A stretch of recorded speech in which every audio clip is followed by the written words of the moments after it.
What if I told you that a 15-year-old girl's love of books became so dangerous that men with guns tried to kill her for it? And what if I told you that after they shot her in the head, she stood up, dusted herself off, and spoke to the entire world? This isn't just a story about surviving. This is about a girl who discovered that when you fight for what you believe in, you don't just change yourself. You change everything. Her name is Malala Yousafzai. And this is how one Pakistani schoolgirl's voice became the most powerful weapon on earth. The girl who couldn't stop learning. Picture this: Mingora, Pakistan. 1997, a little girl is born who, even before she can properly talk, toddles into her father's classroom acting like she's the teacher. That's Malala. Growing up in the breathtaking Swat Valley, surrounded by snow-capped mountains and green meadows that look like something from a fairy tale. The kind of place where you'd expect childhood to be nothing but adventure and dreams. But here's what makes Malala different from every other little girl you know. While most kids are trying to avoid homework, Malala is sneaking into classrooms. Her father, Ziauddin, runs a school, and education isn't just the family business, it's their religion. She's the girl who gets excited about math problems. Who reads under the covers with a flashlight?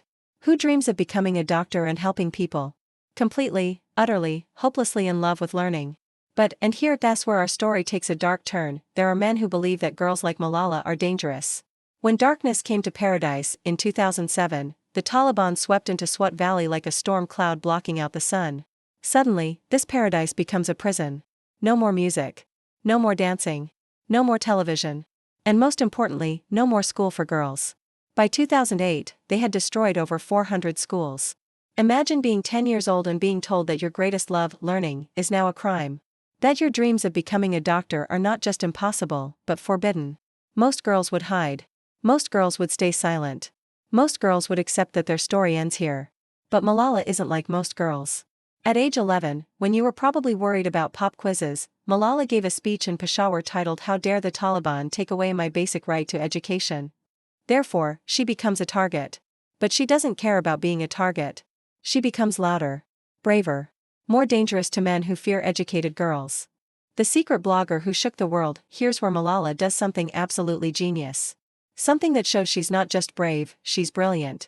In 2009, at just 11 years old, she started secretly blogging for the BBC under the fake name Gul Mackay.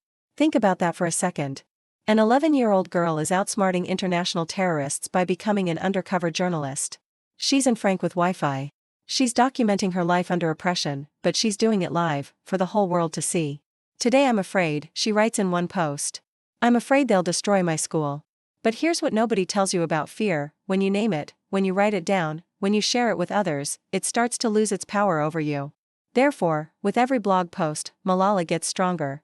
With every word she writes, she becomes more herself.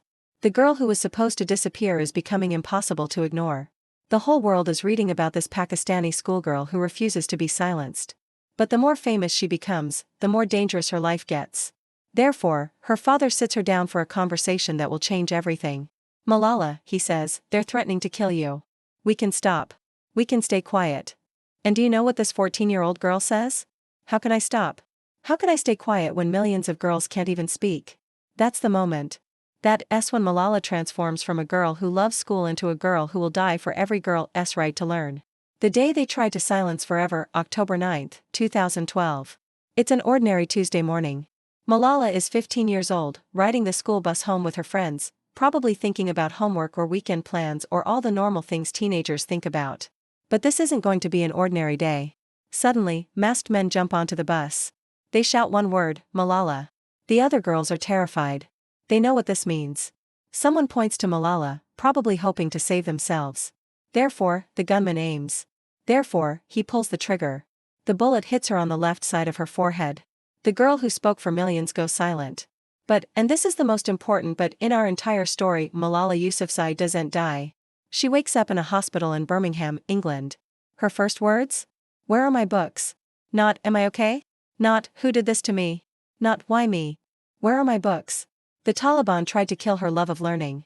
But they made it immortal instead. The voice that couldn't be silenced. 9 months later, on July 12, 2013, her 16th birthday, Malala stands at the podium of the United Nations. This is it. This is her moment.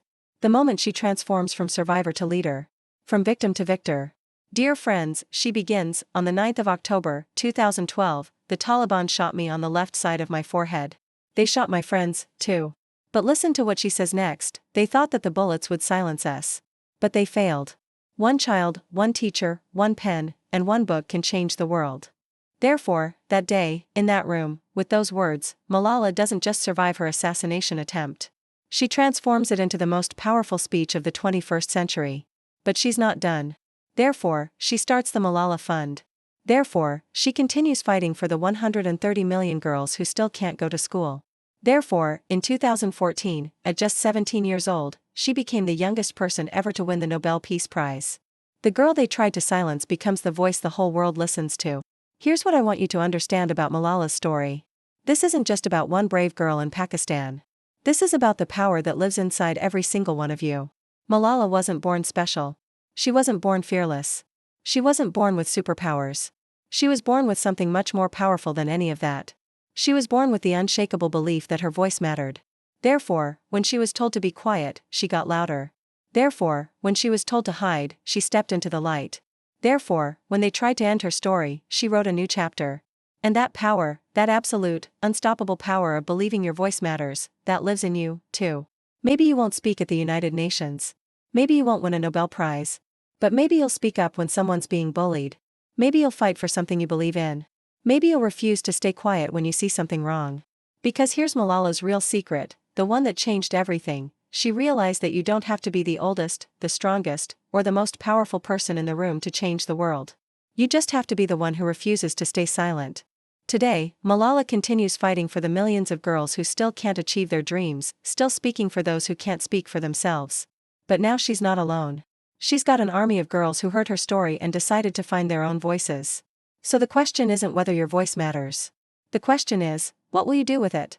Because somewhere out there, there's a girl who needs to hear exactly what you have to say. Don't keep her waiting.